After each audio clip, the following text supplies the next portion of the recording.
I never thought I'd be the guy sitting alone at 2 a.m., scrolling through his wife's text messages while she slept. But that's exactly who I'd become in the 3 months since the fire took our home and forced us into my grandmother's old Victorian on the edge of town.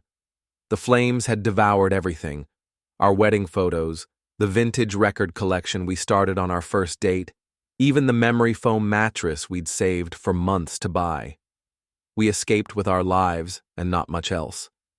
I thought surviving something like that would bring Sandy and me closer. That's how it works in movies, right? Tragedy strikes and couples emerge stronger, clinging to one another in the aftermath. But that's not what happened with us. At first, I blamed the stress. Moving into Grandma's place was supposed to be temporary, just until the insurance money came through. The house smelled perpetually of mothballs and forgotten dreams, creaking with every step like it was keeping score of our arguments. Sandy said the vintage wallpaper gave her migraines. I told her we'd redecorate soon. We stopped touching each other. It's just the adjustment period, I assured myself, even as I noticed her slipping out to the porch to take calls, her voice dropping to a whisper whenever I walked by. The night I realized something was truly wrong, we were lying in bed, inches apart, but separated by an invisible wall. I reached for her hand, and she flinched, before rolling away, murmuring something about being tired. Her phone buzzed on the nightstand. I saw her eyes flick toward it, then deliberately close as if ignoring it took effort. She used to curl into me while she slept. Now she hugged the edge of the bed like I was contagious. By week 6 in Grandma's house, Sandy had changed her phone password twice. She started working late on Tuesdays and Thursdays, though her paycheck never reflected the overtime. The scent of her perfume, the jasmine one I bought her last Christmas, grew fainter on her clothes, but somehow stronger in her car. I found myself cataloging these changes, collecting evidence for a case I didn't want to prosecute. My stomach knotted every time she smiled at her phone. I memorized the sound of her footsteps, could tell when she was trying to move quietly through the house. "We should talk about us," I tried one Sunday morning over coffee. "There's nothing to talk about," she replied, without looking up from her screen. "Everything's fine." But her leg bounced nervously under the table, and when our eyes finally met, hers darted away first. In that moment, I knew. The truth was a cold stone settling in my gut. Something had burned between us long before the fire ever touched our home. And unlike our house, I wasn't sure we could rebuild what was being lost. The uneasy silence that had filled our home for weeks finally shattered that evening. I was sitting in the living room, pretending to watch TV while my mind raced with questions I was too afraid to ask. Sandy walked in wearing an outfit I hadn't seen before, sleek black dress that hugged her figure, makeup done with precision, a hint of perfume trailing behind her. "I'm going out tonight," she announced, not asked. Her voice carried no hint of uncertainty, no room for discussion. "Out? At 9 on a Thursday?" I asked, trying to keep my voice level despite the knot forming in my stomach. "Yes, out." Sandy grabbed her purse from the counter and checked her reflection in the hallway mirror. "I have a date." The words hung in the air like smoke. Not an admission of guilt, but a declaration of intent. Not hiding an affair, but flaunting it right to my face. "A date?" My voice cracked. "Sandy, we're married. You can't just—" "Can't what?" She turned to face me, eyes narrowed. "Can't live my life? Can't pursue happiness? Because this," she gestured around our home, "isn't making me happy anymore." I stood up, hands trembling. "We need to talk about this. You can't just walk out of here to meet another man. That's not how marriage works." Sandy laughed, a cold sound I'd never heard from her before. "Don't tell me how marriage works. I know exactly what I'm doing."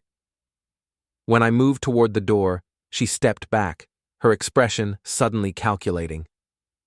"Touch me, and I'll call the police," she said, pulling out her phone. I'll tell them you tried to hit me. Who do you think they'll believe? The threat froze me in place. This wasn't my wife speaking. This was a stranger wearing her face. You wouldn't do that, I whispered, but uncertainty crept into my voice. Try me.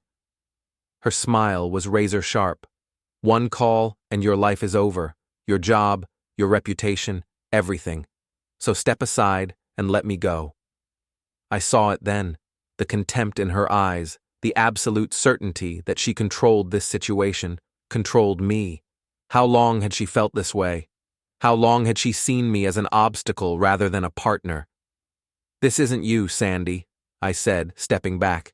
What happened to us? Nothing happened, she replied, reaching for the door.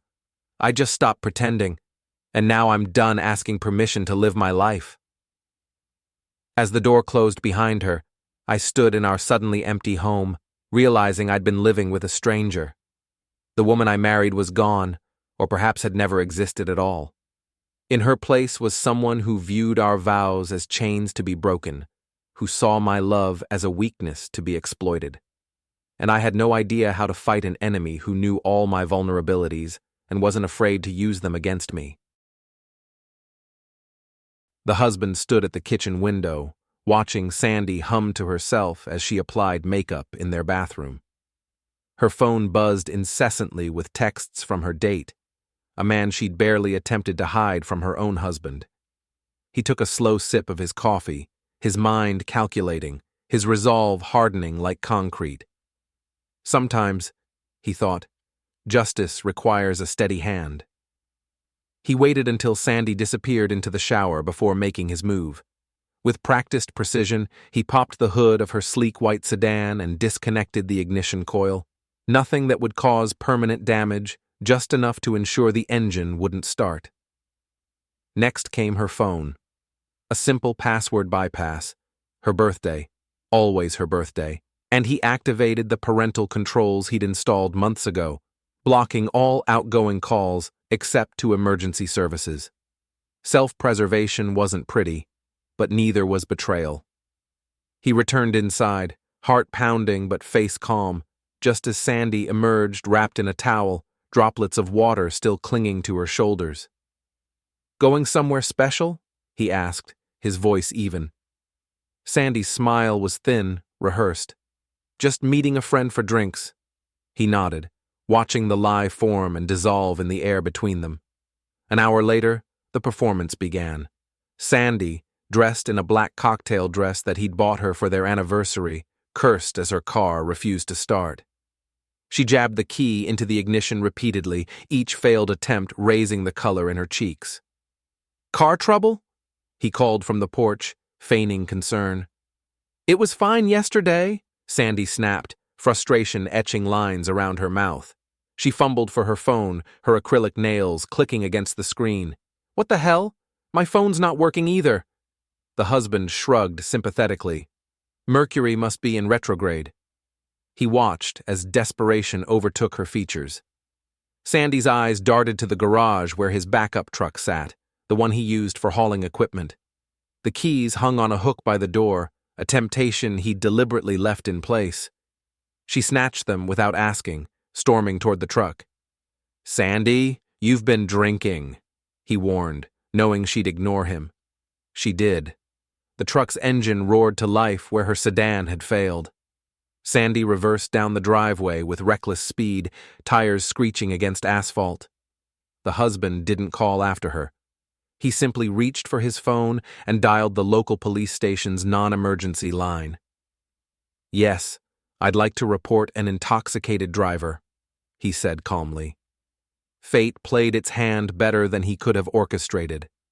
3 blocks from their house, Sandy, unfamiliar with the truck's bulk and too angry to drive carefully, sideswiped a parked police cruiser while its officer was writing a ticket nearby. The charges accumulated like snowflakes in a blizzard. Driving under the influence, unauthorized use of a vehicle, resisting arrest when she'd fought the handcuffs. The restraining order he filed the next morning was merely formality. The final brushstroke on a canvas Sandy had been painting herself for years. Sometimes karma needed a little help, and sometimes, the husband reflected as he changed the locks, it delivered exactly what was deserved. They say that the end of a marriage is like a death, but what they don't tell you is that sometimes it's also a rebirth. I remember the day the divorce papers were finalized. The weight that lifted from my shoulders wasn't just the burden of a failed relationship. It was the crushing pressure of living a lie. The first few weeks were a haze of empty rooms and half-packed boxes. My reflection in the bathroom mirror looked hollow, a stranger with familiar eyes. But beneath the pain, something else stirred, a quiet determination that whispered, "This is not how your story ends." I started small, dusting off my old guitar that Sandy had called a waste of time. The strings felt foreign under my calloused fingers at first, but muscle memory is a powerful thing. Old melodies returned like faithful friends who had been waiting patiently for my return. I rediscovered parts of myself that had been sacrificed at the altar of a toxic marriage. My love for dawn hikes, conversations with strangers, spicy food that Sandy couldn't tolerate, books that weren't practical enough for her tastes. 6 months after the divorce, I barely recognized the man who had once begged his unfaithful wife to stay. The apartment that had felt so empty now breathed with life, on my terms. And then came that surreal day at the courthouse. I was there finalizing some paperwork when I saw her, Sergeant Emily Keller, the officer who had arrested Sandy during that final chaotic night. She looked different out of uniform, softer somehow, though her eyes still carried that perceptive sharpness. "You look better," she said simply, a small smile playing at the corners of her mouth. "I am better," I replied, surprised by how true those words felt. Coffee led to dinner. Dinner led to long walks where we talked about everything and nothing. I called her Sergeant Sweetie once as a joke, and somehow it stuck, though she rolled her eyes every time. With Emily, there were no games, no manipulation, no walking on eggshells. She saw me, truly saw me, and chose to stay anyway. Our relationship built slowly, brick by careful brick, on a foundation of honesty that I had never known before. Some nights, the ghosts of betrayal would visit, whispering that I didn't deserve this happiness, that I was fool to trust again. But Emily understood darkness. She had faced enough of her own. "Healing isn't linear," she would say, her fingers intertwined with mine. "But it is possible."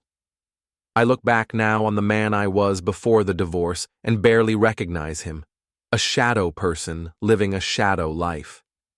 The pain Sandy inflicted carved deep channels through my soul, but those channels now run with something unexpected.